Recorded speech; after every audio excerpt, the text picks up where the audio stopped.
તો વડોદરામાં 8 લોકોને અડફેટે લેનાર રક્ષિત ચોરસિયા આંધા રાઉન્ડની બૂમો કેમ પાડતો હતો તેને લઈને ખુલાસો થયો છે। કારમાં બેઠેલા રક્ષિત ચોરસિયાના મિત્ર પ્રાંશુ ચૌહાણે પોલીસની પૂછપરછમાં ઘટસ્ફોટ કર્યો કે રક્ષિતને ફરી ગાંજાનું સેવન કરવું હતું। અકસ્માત પછી આંધા રાઉન્ડ અને ઓમ નમઃ શિવાયની બૂમો પાડીને રક્ષિત એનર્જી ભેગી કરવા બોલતો હતો। ગાંજાનો નશો કરતા દરમિયાન રક્ષિત આઈ લાઇક નિકિતા કહેતો હતો, જેમાં રક્ષિત નિકિતા નામની યુવતીને એકતરફી પ્રેમ કરતો હોવાનો પણ પ્રાંશુ ચૌહાણે ખુલાસો કર્યો। તો આ કેસમાં પોલીસે વધુ એક આરોપીને દબોચી લીધો છે। પોલીસે મહારાષ્ટ્ર અને મધ્યપ્રદેશ બોર્ડરથી સુરેશ ભરવાડ નામના ત્રીજા આરોપીની ધરપકડ કરી છે। સુરેશ ભરવાડના ઘરે જ રક્ષિતે ગાંજાનું સેવન કર્યું હતું।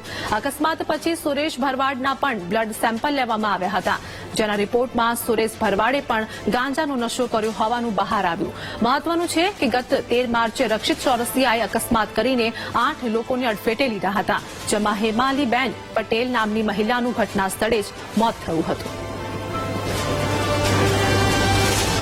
સંવાદદાતા માનુ ચાવડા અમારી સાથે જોડાઈ ગયા છે। વડોદરા રક્ષિત ચોરસિયા કેસને લઈને મોટા ખુલાસા થઈ રહ્યા છે, શું વધુ અપડેટ? આરતી, કારલીબાગમાં જે રક્ષિત ચોરસિયા દ્વારા અકસ્માત સર્જવામાં આવેલો આ મામલે અત્યારે નવા ખુલાસા થઈ રહ્યા છે। રક્ષિત સાથે કારમાં જે બેઠેલો મિત્ર હતો પ્રાંશુ ચૌહાણ, તેને આ ખુલાસા કર્યા છે। અધર રાઉન્ડ અને નિકિતાનું જે રહસ્ય પ્રાંશુ હવે ખોલી રહ્યો છે।